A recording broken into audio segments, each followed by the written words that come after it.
오늘 주시는 하나님의 생명의 말씀 베드로전서 1장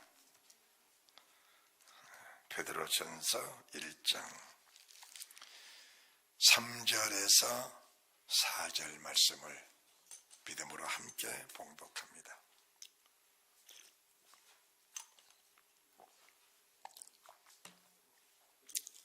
베드로전서는 377페이지 신약성경 쪽에 있습니다. 말씀을 함께 봉독합니다. 찬송하리로다. 우리 주 예수 그리스도의 아버지 하나님이 그 많으신 궁일대로 예수 그리스도의 죽은 자 가운데서 부활하심으로 말미암아 우리를 거듭나게 하사 산 소망이 있게 하시며 썩지 않고 더럽지 않고 쇠하지 아니하는 기업을 있게 하시나니 곧 너희를 위하여 하늘에 간직하신 것이라. 아멘. 할렐루야. 새해의 첫 주님의 날입니다. 오늘 주시는 하나님의 말씀을 2025년에 우리에게 주신 새해입니다. 새해에 산소망을 안고 힘있게 출발합시다. 이런 제목을 가지고 말씀을 증거할 때에 주의 성령님이 대언해 주시고 우리가 큰 은혜를 받을 줄로 믿으시기 바랍니다. 하나님의 소망이란 것은 주었다가 뺏고 뺏었다가 주고 그러질 않습니다. 하나님의 소망은 영원 불변하시다는 사실을 믿으시기 바랍니다. 그러면은 왜 사람들이 어떨 때는 은혜가 넘쳐나고 어떨 때는 또 좌절과 낙심 속에서 헤매이고 이럴 때가 있는가? 그것은 하나님이 저희들에게 어떨 때는 은혜를 주시고 어떨 때는 은혜를 뺏어가셔서 그런 것이 아니고 사람 스스로가 육신의 생각과 세상의 정욕으로 들어갈 때는 은혜가 소멸될 것처럼 느껴지는 겁니다. 그게 느껴져요. 그리고 하나의 뜻대로 살면서 은혜가 깊어지면은 산소망이 내 안에 계신 하나님의 산소망이 속에서 그냥 스스로 발생을 하게 되는 겁니다. 발생을 해. 우리가 우리 사람을 가르쳐서 밭에 심어놓은 곡식과 같은 비유를 하나님 늘 하신 겁니다. 같은 비유를. 좋은 땅에다가 씨를 다 심었습니다. 씨를 심었는데 그 씨를 심어놓고 방치해두면은 밭이 아무리 좋고 씨가 아무리 정상적일지라도 제대로 자라질 않습니다. 거기는 잡초가 나기도 하고 또 거름을 주지 않고 관리를 안 하면은 곡식 자체가 수확이 어려운 겁니다.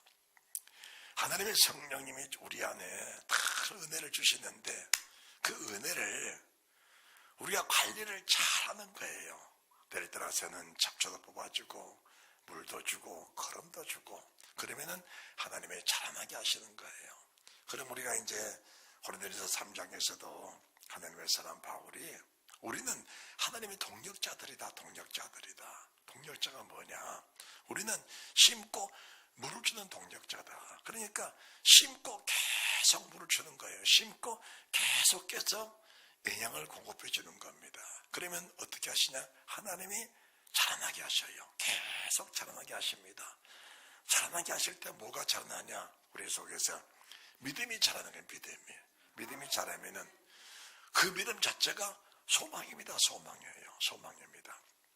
사람들은 어둠에 잡혀가지고 때로는 갈등도 하고 때로는 염려도 근심도 하고 걱정도 하고 두려움도 갖고 때로는 잠을 못 자고 때로는 여러 가지 어려움 속에 사는 일들이 참 많아요. 그러면은 오늘 우리가 예배를 시작하면서 신앙송에 하나님 뭐라 하셨냐? 이사야 45장 7절 말씀에 나는 빛도 짓고 어둠도 지었다. 나는 행복도 저주도 다 내가 지어놓은 것들이다. 그러면은 하나님이 지어놓은 것들을 사람이 마음껏 쓰는 겁니다. 하나님이 에덴 동산을 창설하시고 아담을 거기다 만들어 놓으시고 나서 하나님이 사람이 쓸 수 있는 것들을 다 만들어 놓으셨어요. 다 만들어 놓으셨어요. 거기에는 먹고 생명을 얻는 과일도 있고 먹고 죽는 과일도 있는 거예요. 그건 사람에게 하나님 마음껏 자유를 주시면서 너희가 먹고 싶은 대로 먹으라는 겁니다. 그러나 먹고 나서 그 후에 책임은 네가 지라는 거거든요. 우리가 이런 말씀들을 주의 깊게 잘 보면서 사람이 무엇으로 심든지 그대로 거두는구나. 내가 빛을 심었으면 빛을 거두고 어둠을 심었으면 어둠을 거두는 것이고 내가 저주를 심었으면 저주를 거두는 것이고 행복을 심었으면 축복을 심었으면 축복을 거두는 것이다. 그래서 진리를 떠나 사는 사람들은 절대로 어둠에 잡힐 일을 자체를 안 하는 겁니다. 진리를 떠나 사는 사람들은 흑암에 잡힐 그런 일들을 애초에 안 하는 거예요. 그러면 하나님이 세상을 창조하고 나서 첫 번째 지은 것이 뭐냐? 첫 번째 지은 것이 사람을 짓기 전에 먼저 빛을 지으셨어요. 창세기 1장 3절을 보시기 바랍니다. 창세기 1장 3절입니다.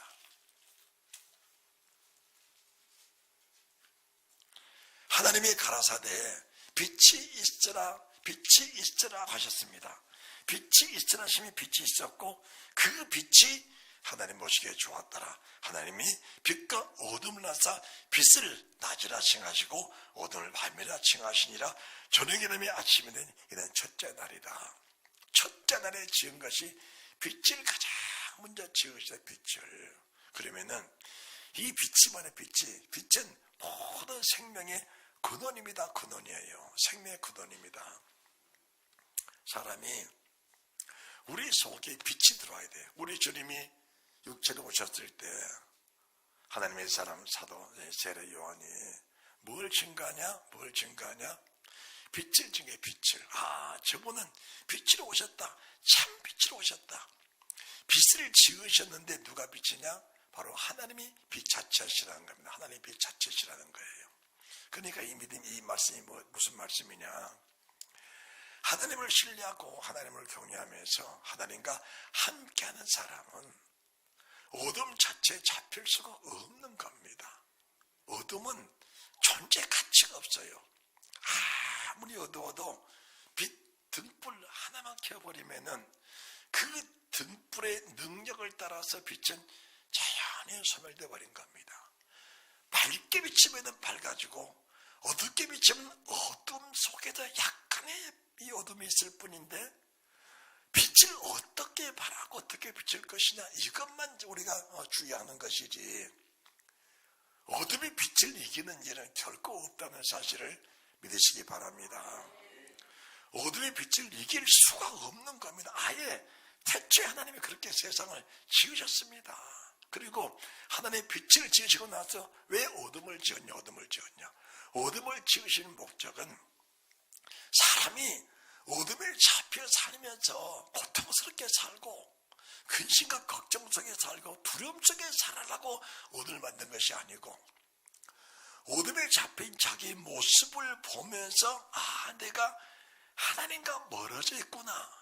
그것을 느끼게 하고 돌이킬 수 있는 길을 주시려고 하나님이 어둠 자체를 창조해 놓으신 겁니다. 만약 우리가 하나님이 어둠을 창조 안 하셨다면은 우리가 저주를 창조 안 하셨다면 사람들은 참 좋아할 거예요. 그것은 영원한 사망이지 하나님의 사랑이 아닌 겁니다. 하나님의 사랑이 아닌 거예요. 사람들은 말합니다. 왜 마귀를 지으셨을까? 마귀 없었으면 세상이 얼마나 행복한데 왜 마귀를 지으셨을까? 그것은 하나님이 이 모든 말씀을 주시고 나서 사람에게 최고의 행복, 최고의 가치, 하나님과 동등된 그런 창조의 역사 속에서 세상 모든 만물을 다스리는 그 권세를 주시려고 하나님 마귀를 지으신 거예요. 마귀는 뭐냐? 마귀는 우리가 빛의 삶 속에 떠나갔을 때 마귀가 함께 사는 겁니다. 그 속에서 마귀가 함께 살면은 마귀가 살고 있는 그 현실이 뭐냐? 그게 어둠이 어두움. 거기는 불안이 있고 근심이 있고 걱정이 있고 초조가 있고 안절부절하고 뭔가 만족이 없어 만족이. 그리고 늘 불안한 삶을 살아요. 이것도 안 되고 저것도 안 된다. 이것도 모자라고 저것도 모자라다. 뭔가 손에 잡힌 거 있는데 만족이 없고 감사가 없는 거예요. 그게 그냥 그럴 때 이 진리가 들어가면은 이 진리의 말씀, 생명의 말씀이 들어가면은 내가 뭔가 하나님과의 관계 속에서 엇박자가 나가 있구나. 그것을 깨닫고 회개하고 돌이키면은 어둠은 즉시로 떠나버립니다. 그리고 나서 빛 가운데 충만한 영광의 삶 속에 들어가게 된다는 사실을 믿으시기 바랍니다.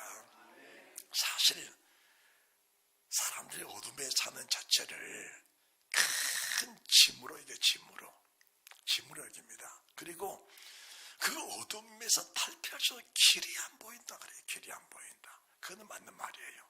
왜 그러냐? 어둠 자체가 흑암이기 때문에 길이 없는 겁니다. 길이 없어요. 답이 없는 겁니다. 그 답은 오직 한 분입니다. 예수 그리스도 빛으로 오신 주님 한 분밖에 없는 거예요. 길이. 그래서 주님이 그러신 거예요. 요한복음 14장 6절에 내가 길이다. 내가 진리다. 내가 생명이다.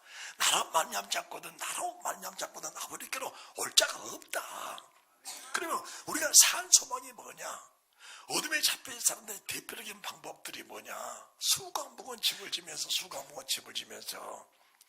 그 집을 탈피해보려고 자기의 모든 수단과 방법을 다 동원합니다. 거기는 오히려 수고가 있으면서 오히려 어둠 속에 흑암 속에 깊이 빨려 들어가면서 더 좌절과 낙담을 맛볼지언정 그 속에 인간의 해결책은 없다는 사실을 알아야 되는 겁니다.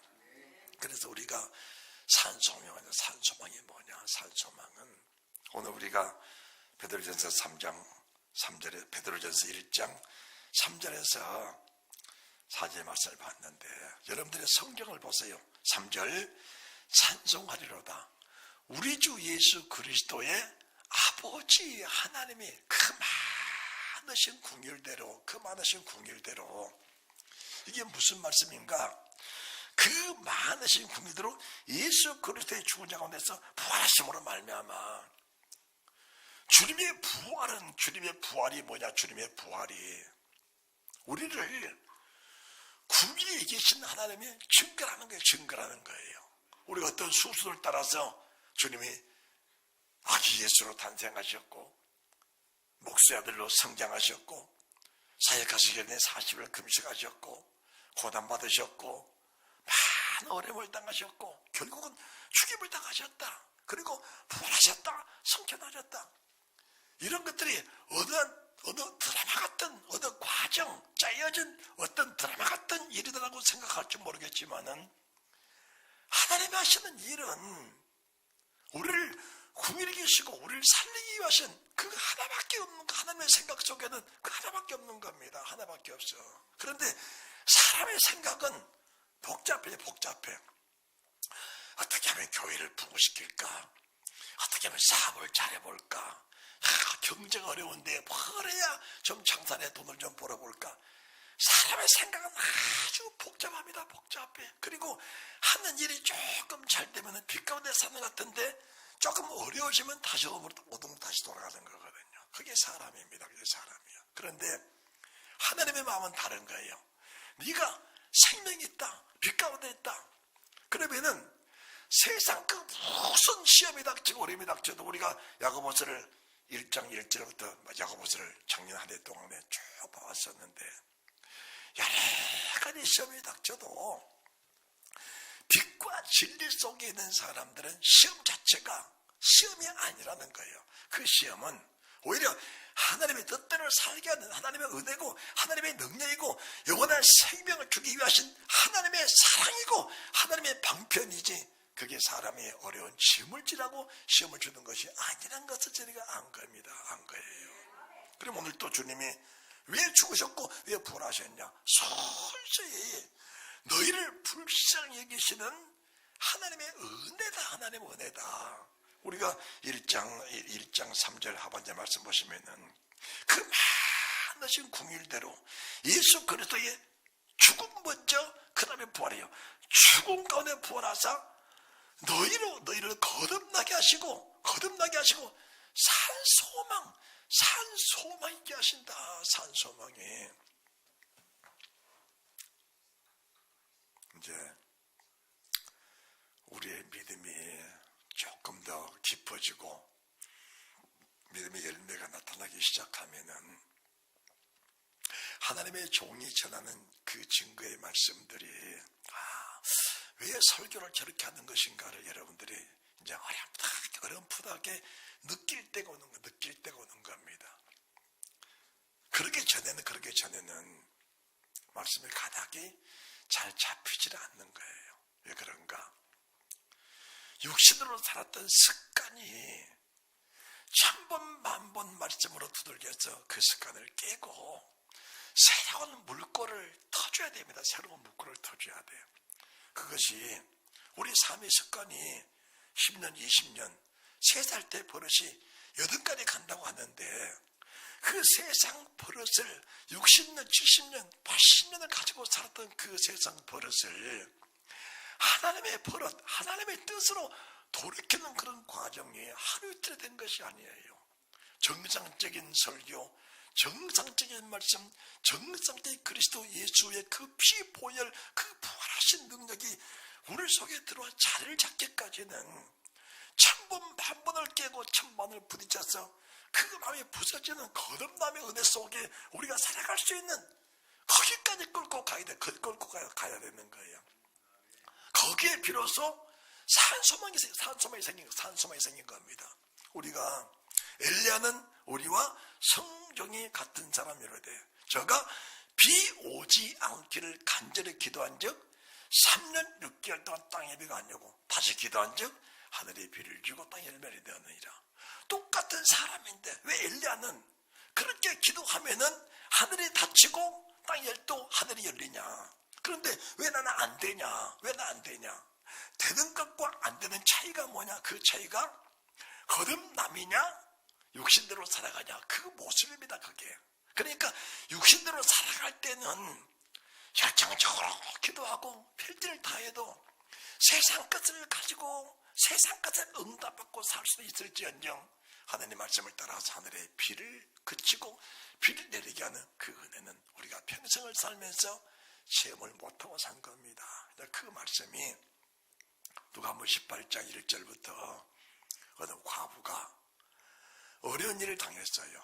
그래서 재판장을 매일 재판장을 만납니다. 출퇴근한 재판장을 길에 서 있다가 재판장님 내가 이렇게 억울한 일을 당했는데 이 억울한 일을 풀어줄 사람이 없습니다. 이를 좀 해결해 주십시오. 재판장이 그 과부를 무시해버린 거예요. 그 재판장 말이 무슨 말이냐? 하나님도 두려우지 않는다. 사람을 무시한다. 하나님도 무시하고 사람도 무시하는 그 여자의 말을 이 재판장이 들어줄 리가 없는 겁니다. 그래도 이 여자는 아침마다 저녁마다 재판장을 따다니면서 똑같은 소리를 지른 겁니다. 그러니까 재판장이 괴로워서 그 여자의 말을 들어줄 겁니다. 그러면서 그 택하신 자들의 기도를 거절하시겠느냐? 그러나 인자가 올 때의 세상에서 믿음을 보겠느냐?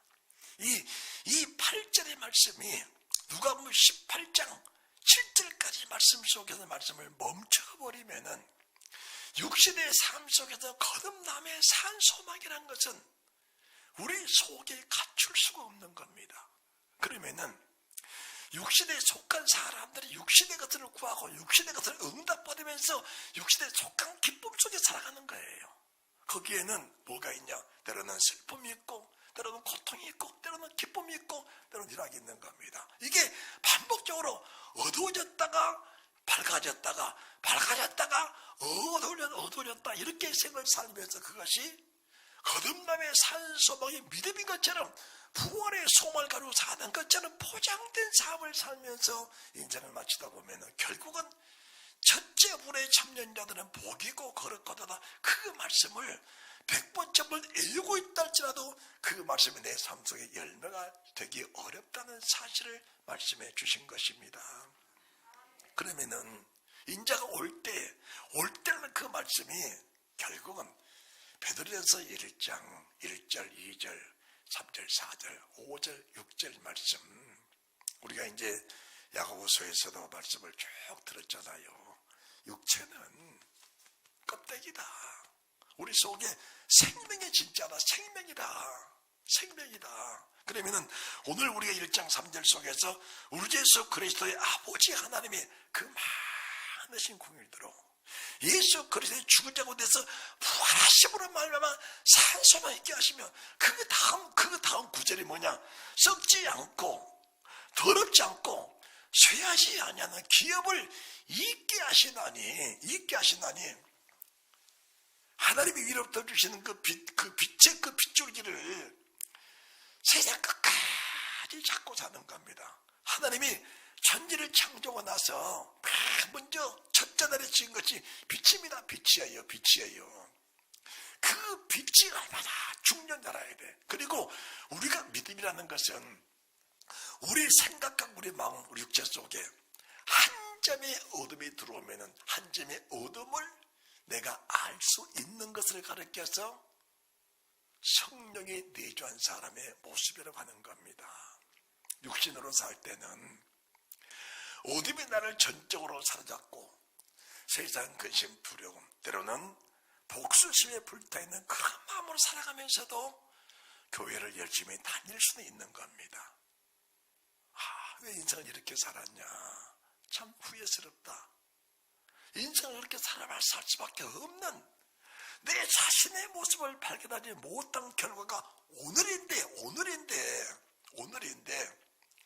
그 동안의 믿음으로 살지 못했던, 교회는 열심히 다녔고 목사는 직분을 가지고 강단에 설교했다 할지라도 오늘 내 모습이 지금까지 믿음으로 살아갔던 내 자신인데, 내 부활체의 모습이라는 사실인데, 이 부활체 속에 살 소망이 없다면은 그것은 주님이 나를 부르신 목적에 합하지 않는 겁니다. 하나님 나를 부르실 때 좋은 옷이나 입혀주고 좋은 것이나 먹여주고 좋은 집에 살게 하고 좋은 차나 태워주려고 나를 부르신 게 아니에요. 그것은 그냥 삶에 예수 믿는 사람이 표적에 불과할 뿐이지 그 자체가 생명이 아니라는 사실을 알아야 되는 겁니다. 그러니까 거기에 표적을 두고 웃고 웃는 사람은 빛과 어둠의 공존한 삶을 살면서 때로는 어둡고 때로는 밝게 사는 겁니다. 그런데 썩지 않고 더럽지 않고 쇠하지 않는 기업을 가지고 사는 사람들 속에는 하나님의 말씀과 예수 그리스도의 증거로 인하여 목배임 받는 자의 영혼들과 주를 믿으면서 목이 잘려가는 그 순간이 다가왔을 때 받았던 그 큰 희락과 기쁨이란 것은 주신 하나님과 받은 나밖에는 모르는 겁니다. 그것은 내 자신, 내 육체가 희망 속에 가득 채워져 있을 때에 나를 부르신 그 많으신 궁일대로 예수 그리스도의 죽은 자 가운데서 부활하심으로 말미암아 하나님의 궁일하신 은총 가운데 나 같은 죄인을 불러주셔서 그 주님의 은혜를 주셨다는 사실이 빛 가운데 있는 내게 확연하게 나타나게 될 때 그 주님의 은혜에 보답하고자 하는 마음은 이 은혜를 받은 사람들의 공통점입니다. 공통점이에요. 그러니까 주님의 제자들이 주님 말씀을 다 듣고 나서 베드로, 내가 함께 죽을지언정 주를 부인하지 않겠습니다. 제자들이 이구동성으로 저도 그렇게 하겠습니다. 그런데 막상 얼음이 딱 죽가 닥치니까 죽겠다는 사람들이 살겠다는 쪽으로 도망가 버리거든요. 그것은 육신에 속한 사람들의 모습은 입으로는 주를 고백하지만 내 행동은 역시 세상 속에 살면서 부활에 산 소망이 없다는 증거를 그대로 보여주고 있는 겁니다. 지금 베드로의 고백은 주를 부인하고 아파했던 자신의 모습을 그대로 그려내면서 이 산 소망이 없이는 나 같은 베드로, 니들이 아무리 은혜를 많이 받아도 나보다 더 큰 은혜를 받은 사람이 세상에 누가 있느냐? 어? 너희들이 아무리 은혜를 받고 은사가 충만하고 뭐 신령한 은사가 있고 능력이 있다 할지라도 나만큼 많은 은혜를 받고 나 같은 많은 취업을 하는 사람이 누가 있냐 세상에. 나는 처음 예수를 만날 때부터 그래서 호수에서 만났다. 2배의 고기가 가득 채우게 만났다. 나는 물 위로 그냥 전봉전봉 걸어가 보기도 했다. 그냥 그 풍랑이는 바다 위로 그냥 걸어가기도 했다. 니들이 바다 위로 걸어가 봤냐? 바다를 걸어가 봤냐? 니들이 실제로 변화산에서 모세를 봤냐? 엘리야를 봤냐? 주님을 봤냐? 나는 직접 모세를 보고 엘리야를 보고 주님을 직접 본 사람이다. 그런 내가 이 산소망이 없으니까 내 자신도 모르는 사이에 의도적이 아니다. 고의가 아니다. 육신에 속한 내 자신, 육신에 속한 모습이 그대로 그냥 놔버리더라 그냥. 그러니까 성령에 속한 사람들은 성령에 속한 대로 그냥 표현이, 행동이 나와버리는 거예요. 마지막에 우리가 무슨 심판이냐? 행위 심판입니다. 행위 심판이에요. 정말 산소망으로 살았다면은 산소망의 모습이 삶 속에서 배어 있으니까 그냥 삶이니까 따라합시다. 이것이 내 삶이다. 이게 내 삶이야, 삶. 그러면은 우리 속에 육신에 속한 사람들은 교회에서는 취하는데 돌아서고 나면은 뭐냐? 또 세상 거예요. 그것 때문에 울고, 그것 때문에 울고, 그것 찾고, 그것 때문에 또 갈등하면서, 그것 때문에 또 밤잠 못 자는 거거든요. 또 잠 못 이루는 거거든요. 주의 종들은 이제 이런 어둠과 빛 가운데 오락가락하는 사람들에게 주기적으로 생명의 말씀이에요. 생명의 빛입니다. 생명의 빛. 이 말씀, 생명의 말씀이 밝혀져야 우리 다름질이 제대로 되고 우리 수고가 헛되지 않는 거거든요. 이 생명의 말씀을 밝혀서 성도들 어두운 심령 속에 빛을 심어줘야 돼. 그래서 어두워 돌아갈 수밖에 없는 그 상황들을 날마다 심을 때마다 줄여주면서 빛 가운데 충만한 영광의 사부로 이끌어가는 것을 주의 종들이 해야 됩니다. 그것을 가르쳐 성경이 말씀하신 목자라고 하는 게 목자라고 하는 겁니다. 목자라고. 목사 이전에 목자라고 하는 거예요. 목자라고 하는 겁니다.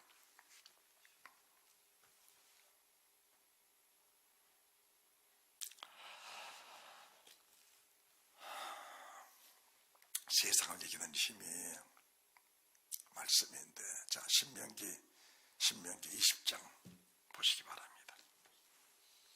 신명기 20장.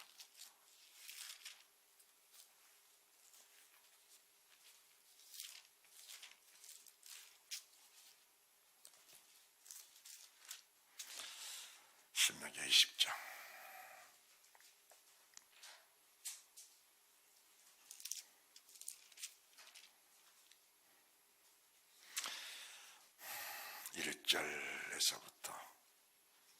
신명기 20장 1절에서부터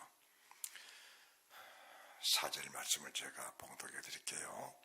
네가 나가 대적과 싸우려 할 때에 말과 병거와 민중이 너보다 많음을 볼지라도 그들을 두려 말라. 애굽 땅에서 너를 인도해 내신 내 하나님 여호와께서 너와 함께 하시느니라. 너희가 싸울 곳에 가까이 가거든 제사장은 백성에 나가서 고하여 그들에게 이르기를 이스라엘아 들으라. 너희가 오늘날 너희의 대적과 싸우려고 나왔으니 마음에 겁내지 말며 두려워 말며 떨지 말며 그들을 인하여 놀라지 말라. 너희 하나님 여호와는 너희와 함께 행하시며 너희를 위하여 너희 대적을 치고 너희를 구원하신 자니라 할 것이며 유사들은 백성이 고하여 이르기를 새 집을 건축하고 낙성식을 못한 자가 있느냐. 6절 포도원을 만들고 과실을 먹지 못한 자가 있느냐? 7절 여자와 약혼하고 그를 취하지 못한 자가 있느냐? 8절 두려워서 마음에 겁내는 자가 있느냐? 이런 자들은 돌려보내라. 우리가 세상 사는 모든 모습이 다 전쟁입니다. 전쟁인데 잘 들으시기 바랍니다. 중요한 말씀 드리는 거예요. 전쟁은 두 가지입니다. 정복전쟁이냐 침략전쟁이냐, 두 가지를 분별을 잘 하셔야 돼요. 정복전쟁은 전쟁 자체가 평안이 있고 기쁨이 있고 뭔가 속에서 힘이 솟습니다. 그리고 어떤 계적이 와도 그 자체에 두려움이 없는 거예요. 그런데 침략전쟁은 소수의 전쟁입니다. 적은 전쟁이에요. 그런데 두려움이 커요. 무섭습니다. 그리고 그 전쟁을 치를 힘이 없는 거예요. 우리가 세상을 살면서 매일매일의 전쟁이거든요. 전쟁. 지금 내가 있는 상황이 걱정이 된다, 두려움이 있다. 그것은 지금 내가 하나님을 신뢰하지 못하고 새집을 지었느냐, 포도원을 만들었느냐, 여자와 약혼을 했느냐, 어느 한 사건 때문에 그것으로 인하여 염려가 되고 그것으로 인하여 두려움이 되고 그것 때문에 내가 전쟁의 두려움을 느끼는 것처럼 여겨질 뿐인데 그 자체는 뭐냐? 그 자체가 믿음이 부실한 것을 말씀해 드립니다. 그리고 그것을 의지하고 있는 내 자신의 모습을 하나님이 보여주신 거예요. 주님이 베드로에게 말씀하셨을 때 세상 사람이 날 누구라 하더냐? 예, 이러이러하더이다. 너는 누구라고 하느냐? 주는 그리스도시요 살아계신 하나님의 아들이십니다. 주님이 청년을 주시면서 하시는 말씀이 딱 첫 번째가 땅에서 무엇인지 매이지 마라. 새집 지었느냐? 그 새집에 매이지 마라. 포도원을 만들었느냐? 그 포도원에 매이지 마라. 약혼했느냐? 약혼자에게 매이지 마라. 네 마음에 두려움이 있느냐? 그 두려움을 내가 떨쳐내야 된다.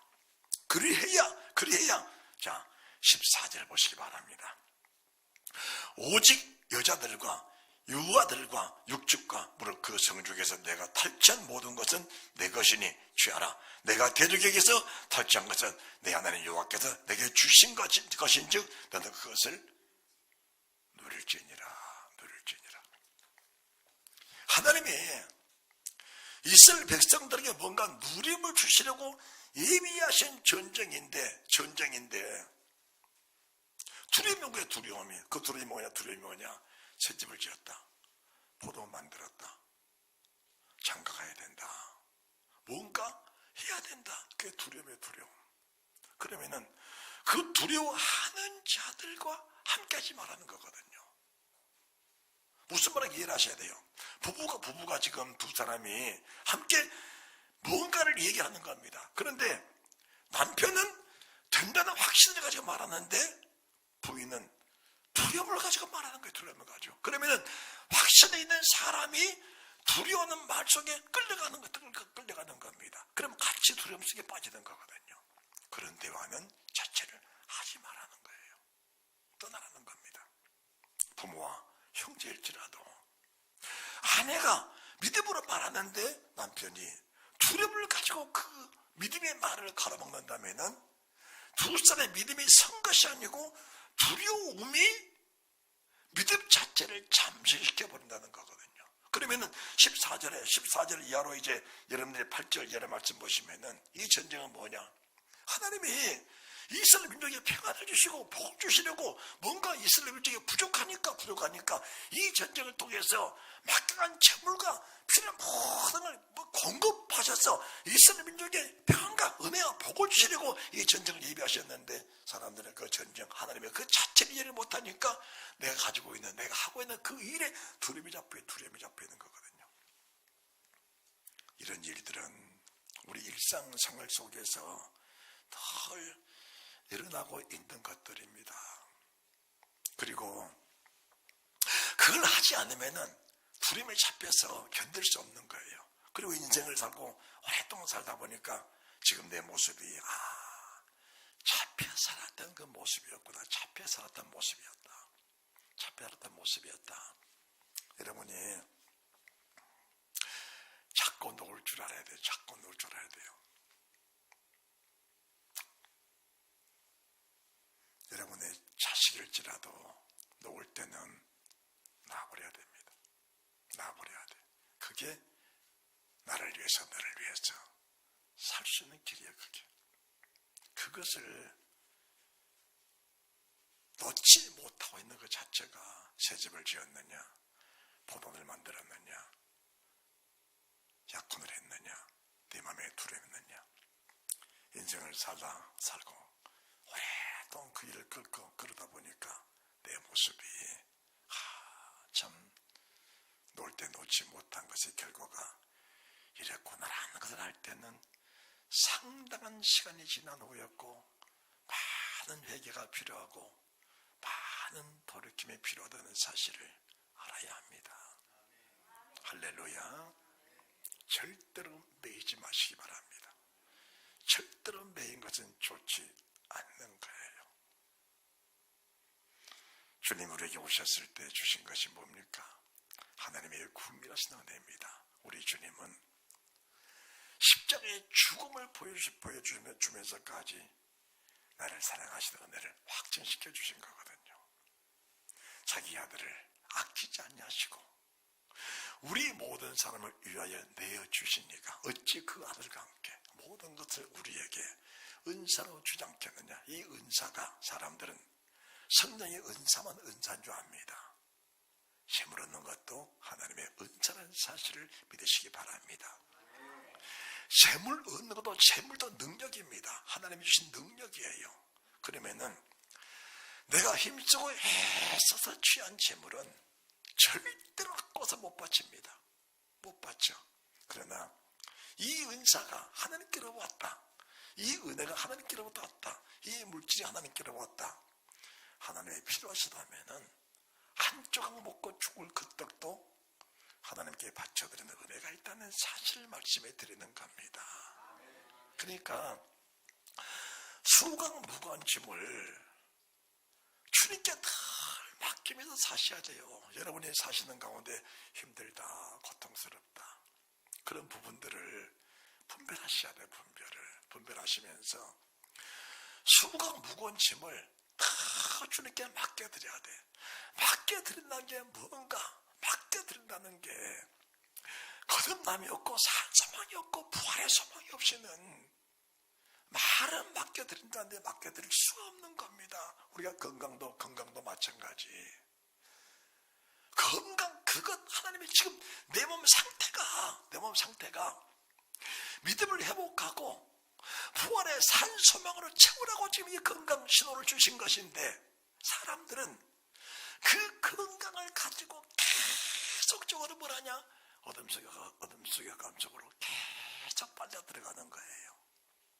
그 건강 때문에 주의를 버려버리고 그 건강 때문에 기도 생활을 멈춰버리고 그 건강 때문에 죽기로 나는 길을 해방해버린다면은 하나님의 내게 주신 그 믿음의 결과가 아니고 사탄의 이용물밖에 되지 않는다는 사실을 알아야 되는 겁니다.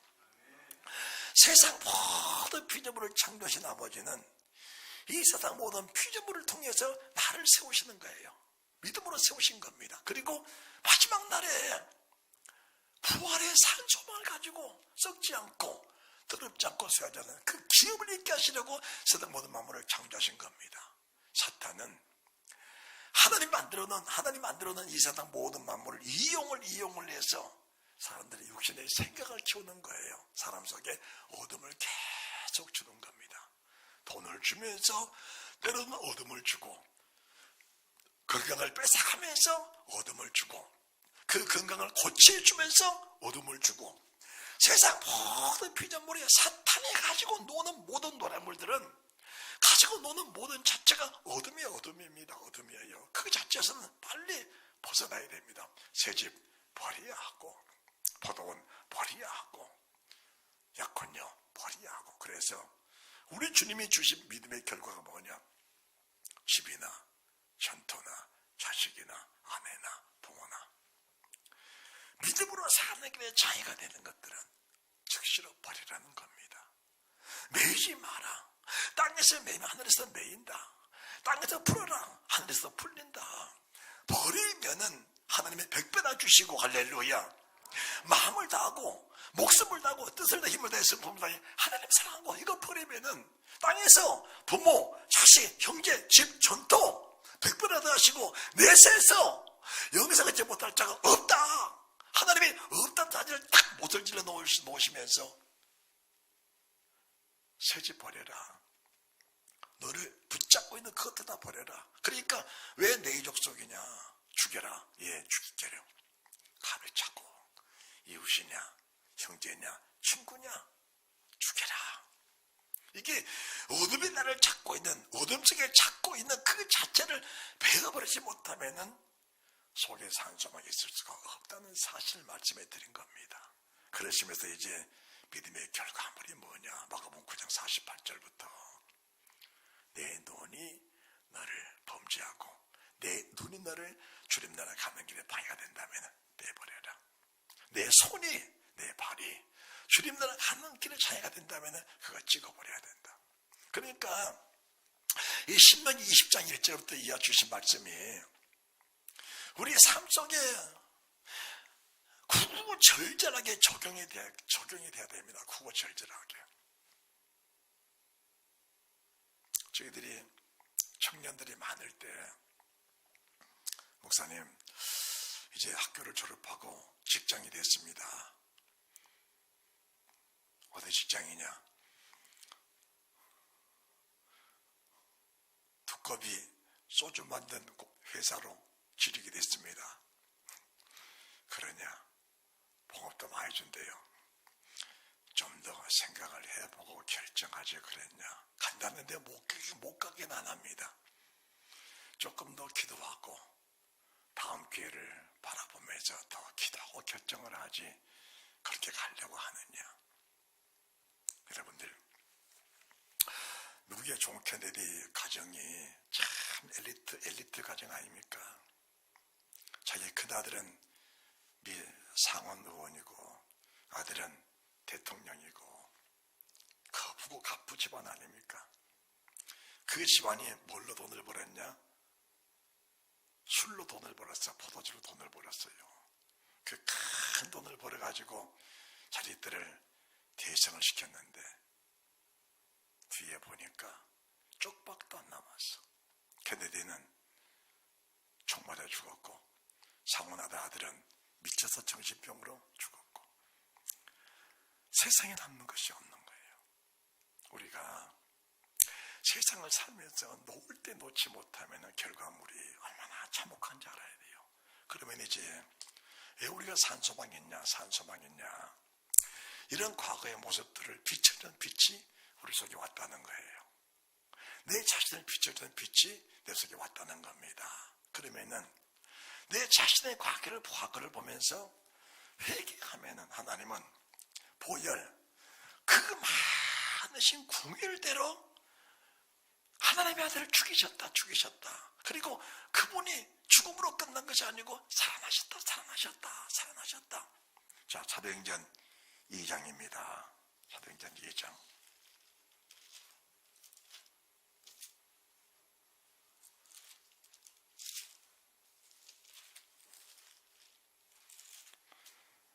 사도행전 2장 23절.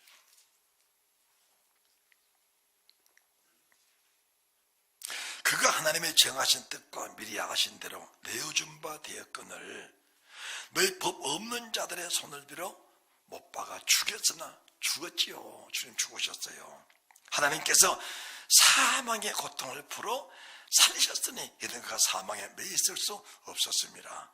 다윗의 죄를 가르쳐 가로되 내가 항상 내 앞에 계신 주를 배웠으며 나로 요동치 않게 기하여 그 내 우편에 계시도다. 이러므로 내 마음이 기뻐하였고 내 입술도 즐거워하였으며 육체는 희망에 거하리니. 죽으심과 부활의 소망이 명확하게 내 속에 믿음으로 오지 않으면 육체 희망이 없는 겁니다. 그 육체 희망이라는 게 뭐냐?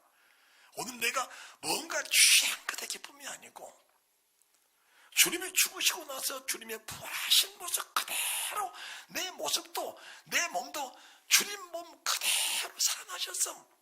주님이 위로 올라가신 모습 그대로 나도 올라간다는 그 큰 소망이 있다면 세상에 잡단 새집이냐 뭐 포도원이냐 뭐 약혼이냐 이것은 내 믿음을 가로막는 방해물이 될 수가 없다는 사실을 말씀해 주신 겁니다. 이런 믿음을 기초로 하고 세상을 살아가는 그래야 산소망이 생긴 거예요. 이런 믿음을 우리 기초로 깔고 그 기초 위에다가 집을 짓는 그 집이 반석 위에 집을 짓는 지혜로운 집이라는 겁니다. 이런 집은 비가 내리건 창수가 나든 바람이 불든 아무리 부딪혀도 무너질 수가 없는 집입니다. 이런 집은 금이나 보석이나 진주로 집을 지은 집이기 때문에 세상 어떤 불의 시험이 닥쳐와도 그런 집은 절대로 타거나 무너지지 못하는 거예요. 그냥 대충 모래 위에 집을 지어 놓으니까 비만 와도 그냥 비가 새고 창수가 나니까 집이 깨져나가고 바람 부니까 지붕나라 무너지고 나무나 짚이나 풀로 집을 지어 놓으니까 조그마한 화재 견디지 못하고 그 집이 불타버려 믿으면 공력이 없어져 버리는 그런 결과를 가져오는 그런 집을 지어서는 안 된다는 걸 말씀해 드리는 겁니다. 그런 집을 지으면 안 되는 거예요. 그러니까 믿음은 연단입니다. 연단입니다.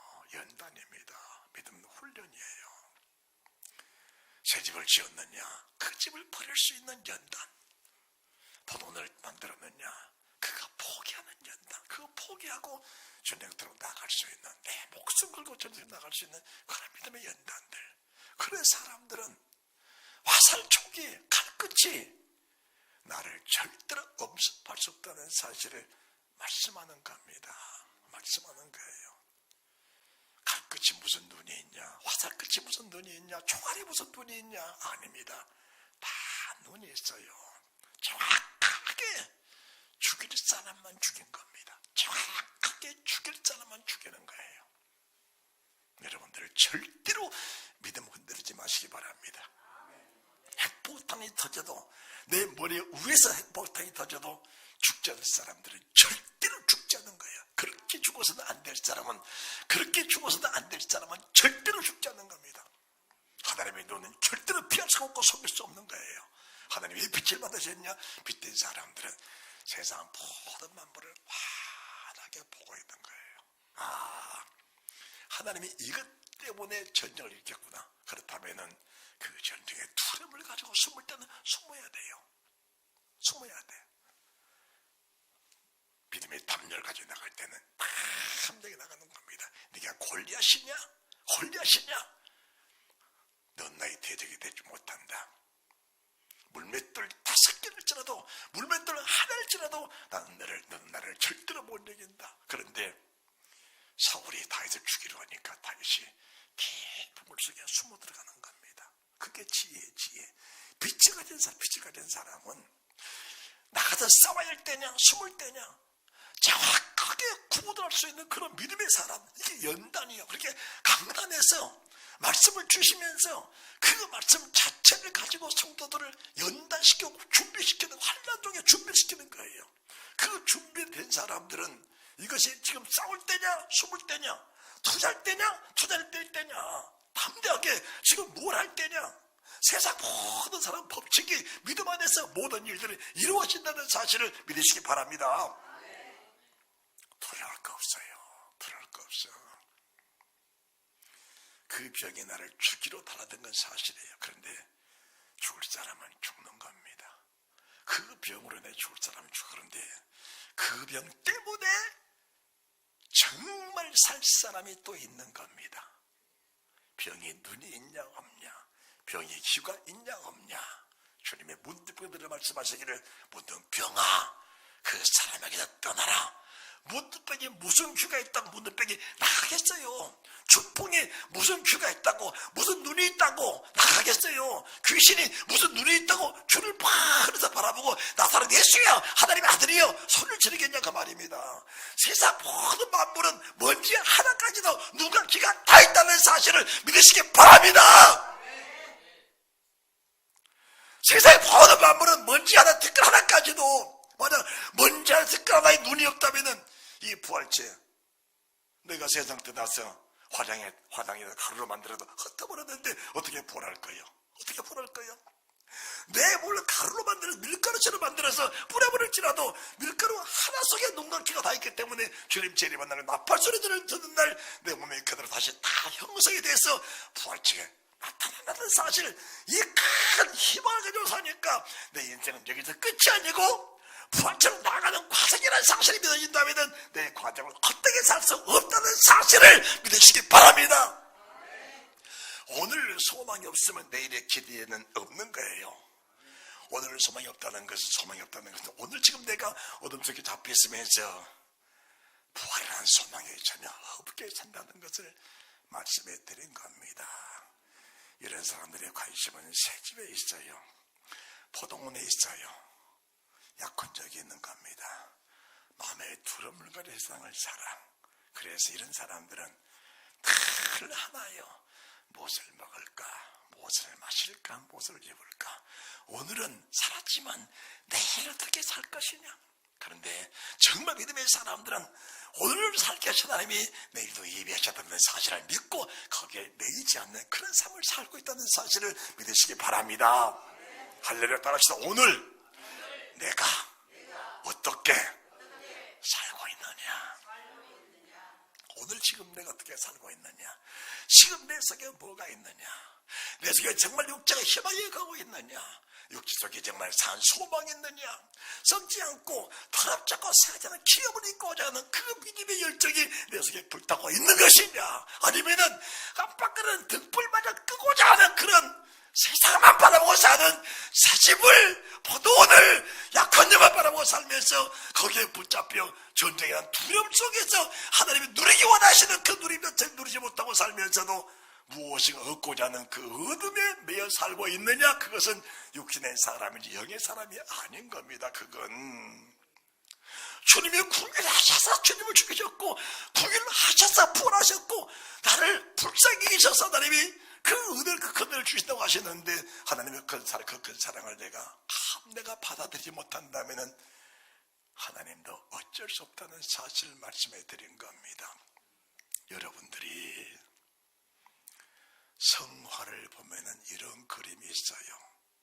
누군가가 대문 앞에 서 있는데 그 집을 들어가고 싶은데 문고리가 없어. 문고리가. 그래서 집을 들어가고 싶은 사람의 문 앞에 서 있습니다. 누군가 문을 열어줘야 들어가는데 그게 무슨 그림일까? 아무리 말씀을 주셔도 문을 닫고 변화가 안 된 사람들은 주님 말씀이 한 절도 그 속에 들어가실 수가 없어.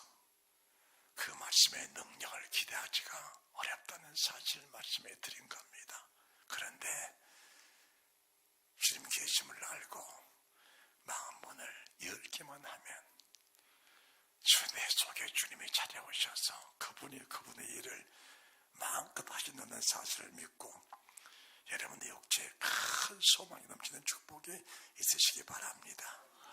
절대로 좌절하지 마세요.